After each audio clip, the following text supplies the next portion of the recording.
So officially, there we go. Let's go one back. Officially kia ora, and nau mai, haere mai, and a warm welcome to the community update. This has been a wee while in the making, and quite frankly, I would say that this is one of the most, exciting moments in the history of this community. And I'm stoked that you have chosen to be here and share this moment with me today. I want to spend a very short amount of time recapping the last 6 years of this journey. And I know some of you have been with us from the get-go and some have joined more recently, but it'll give you a good understanding of why we are where we are and where we're planning on heading to in the future. And I'm hoping that by the end of it, you can see where you might fit into this piece. And I think that's also going to be the conversation we will be having at the end. So yeah, like I said, a short amount of time on the history and then where to from here, followed by an open discussion. So I remember really vividly the moment in June 2016 when I sat at Imperial Lane Cafe in Auckland CBD and was holding my breath for anybody to show up, like for a random invitation I sent out to people I knew and said, I want to talk about design with people. Who's around? And I was sort of holding my breath going, no one's going to show up. At 7:15 in the morning, I had, within the span of 5 minutes, about 50 people show up. And I was terrified because there was one barista, the coffee machine had just broken. And I was like, that I would say was one of the most beautiful experiences that I had, and really validated a lot of the thoughts and the fears and the concerns that I had at the time, because I had just stepped out of a full-time role into freelancing. My work at the time wasn't really open to customer-centered thinking or working. Human-centered design was a big no-no, but I sort of had a real connection with the practice, and I really wanted to do more of it. And the big challenge that I experienced back at work and also being a freelancer was the fact that in 2016, the narrative around human-centered design was really new. And up to this day, we struggle still with helping organizations understand the benefits sometimes of thinking of people first before we think about profit, of trying to navigate and balance the tension between profitability and responding to human need and elevating lived experience. And ultimately what that means for a lot of designers or people who have a customer-centered mindset inside organizations.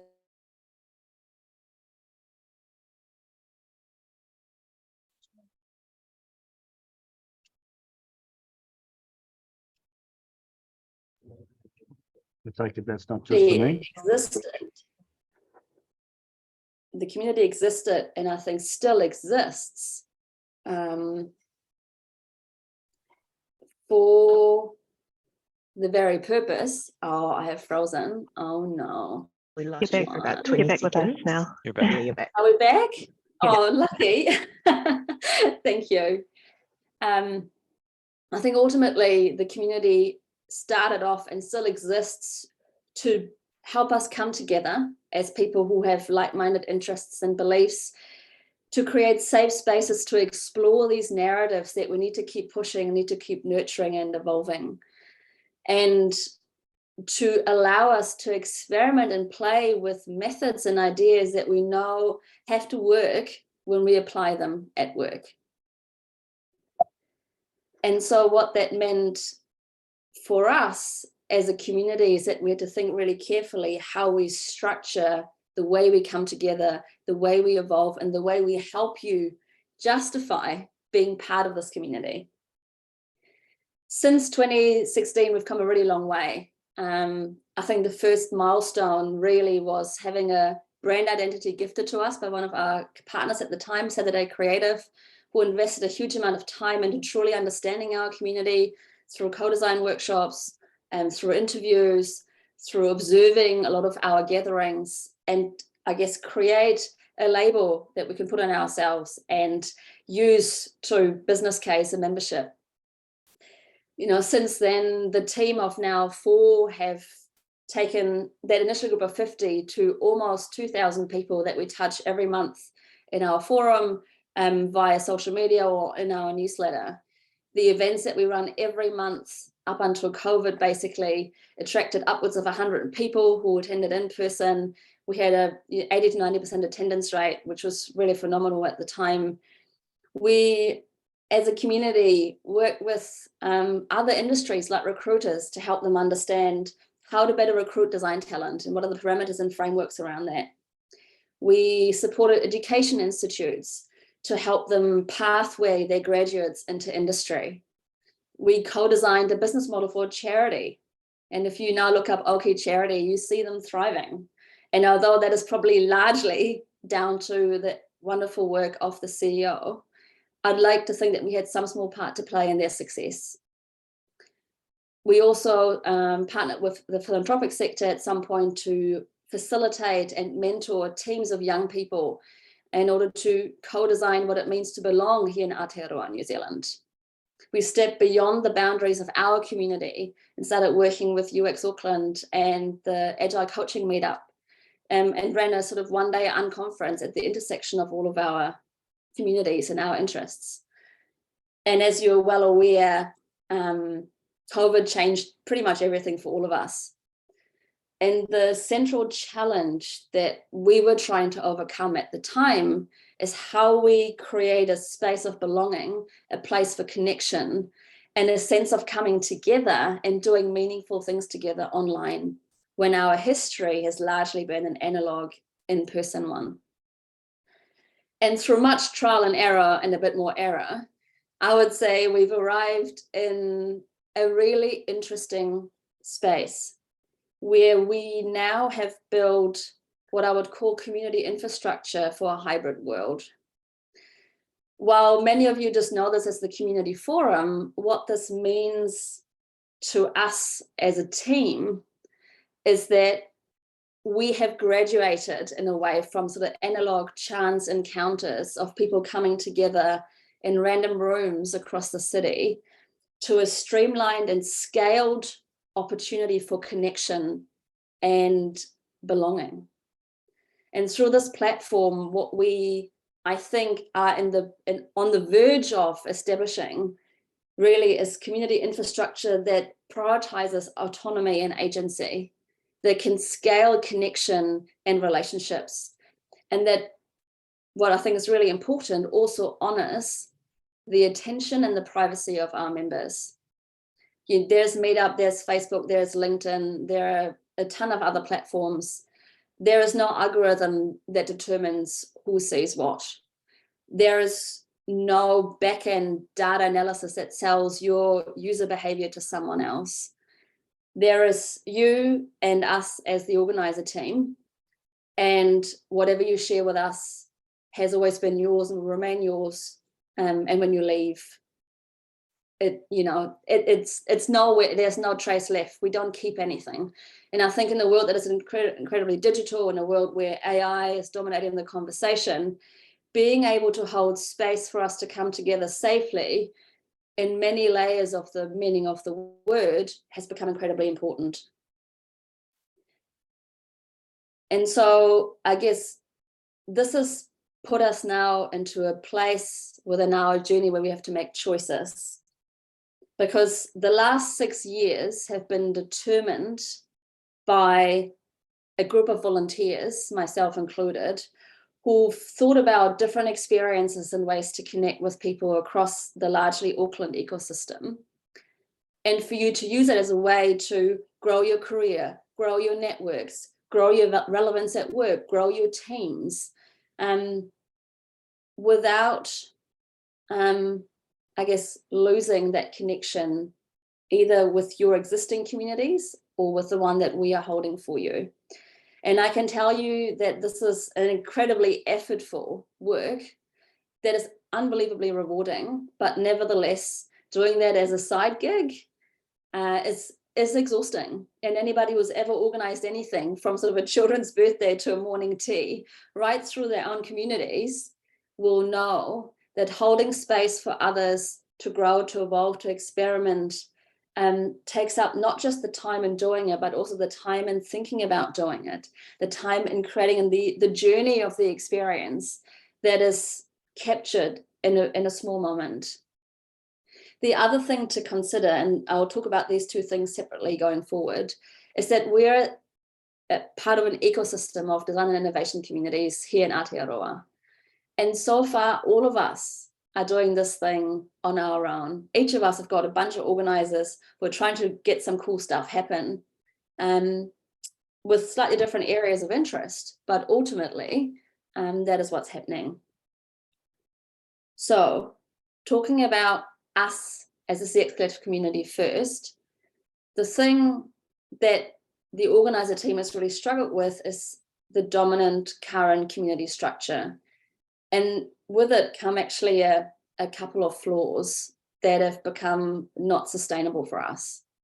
The first being that there is almost like a silent nature or a separation between hosts and members, and all the power and all the ability to shape experience sits with hosts, and all the ability to enjoy a curated experience sits with members, if you will. And that almost creates like a separate experience within the community.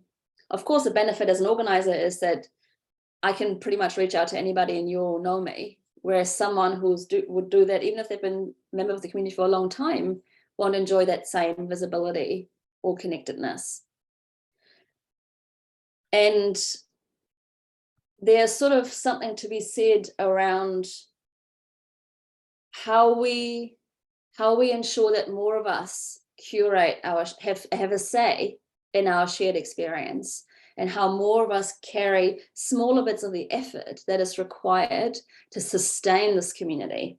Because if there's one thing I know, is that the most beautiful, most beneficial thing we have among us is that we are a community, a place where we can come and feel safe and ask questions and grow without judgment, without fear, without any sort of restriction, because this is the space we've created for ourselves. So the place we want to move to is a structure that is much more focused on interconnectedness, on participation, and one that is more accessible and inclusive than the ones we've run so far. And I think the opportunity that arises from this shift is actually phenomenal, because what that would allow us to do is share the levers of activating this community and shaping this community with all of you. And so there are two features, if you will, that actually bring these levers to life. So going forward, anybody in this community or who chooses to become part of this community going forward will be able to create their own events for this community. And that might be something as simple as after work drinks, or you want to run a portfolio review session, or you want to record a conversation that you're having with a really phenomenal human. Maybe you want to run a conference, and I go hard, like I'd love you to. This community can then become a platform to amplify its own members and the activity of its members, to start sharing the effort, but also to start sharing the rewards, the power, the ability to shape, to participate on your own terms. And the other part of the platform we're opening up is the on-demand learning library, what we're going to call the community library going forward, where all of us who either come across really awesome content or who create really awesome content, again, if that's a recorded conversation, if that is, I don't know, maybe a how-to video that you've done in your spare time, can be added to the community library as a shared artifact for all of us to learn from each other. So not just are we shaping our current community experience, we can also, going forward, co-create the artifact or the legacy that this community leaves behind for those who come after us, which I personally think is really, really exciting. And it allows us, depending on our levels of interest, our levels of effort, to move between different roles and different ways of participating in this community, that is responsive to and honoring of where we're at in our journey right now. And so I guess the way this shows up really tangibly is that we've unbundled our access plan. This all used to be in one sort of big ticket item, and you're either part of it or you're not part of it. And what we're now saying is there are different ways to be a part of it. Like if you just want to run community events or attend them, there's really sort of easy and flexible way to do that. If you still want a curated experience and be part of sort of that more bespoke and really personalized way of learning and growing, then we'd love you to be a part of that. And if equally you're after sort of a one-off injection of knowledge and then jump back out, that's fine. But all of you will be able to sit on the same platform. And I will also say that those who are already part of the community have the ability to chop and change their plans depending on what's right for them, because we want to make sure that everybody, gets the best possible experience, if you will, and that includes having a fair access point. So we'll be in touch with members over the coming weeks to sort of just make sure they're happy that where they're at and can sort of chop and change as they need to. Now, this was sort of the bit about community and how we want to start evolving the way we show up within the CX Collective. The other consideration that we've been having, and many of you will recognize some of these, is that, and this is just a snapshot, this is by no means sort of all-encompassing, is that there are so many really awesome communities, not just in Auckland, but across Aotearoa.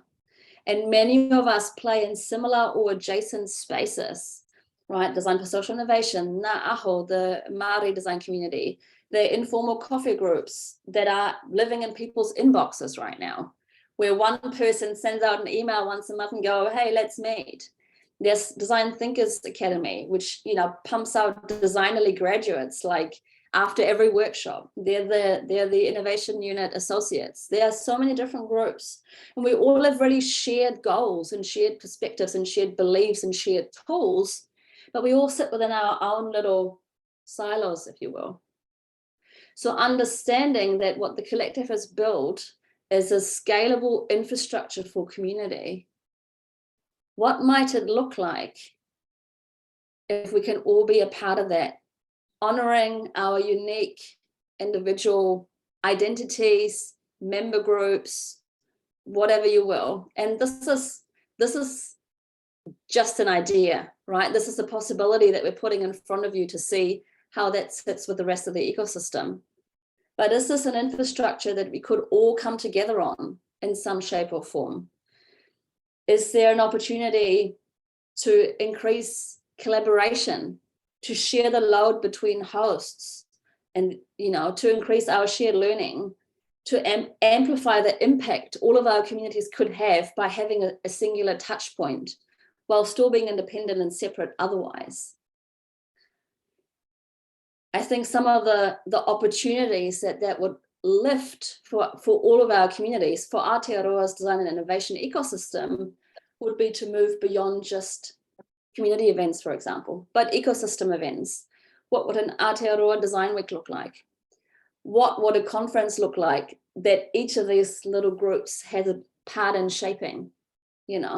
What would it look like if, no matter if you're in Christchurch or Wellington or Hamilton or Auckland or any other region, you come into the same space, yes, through your community, but you also have access to everybody else who's playing in the same ecosystem, who's got stories to tell, who's got experiences to learn from?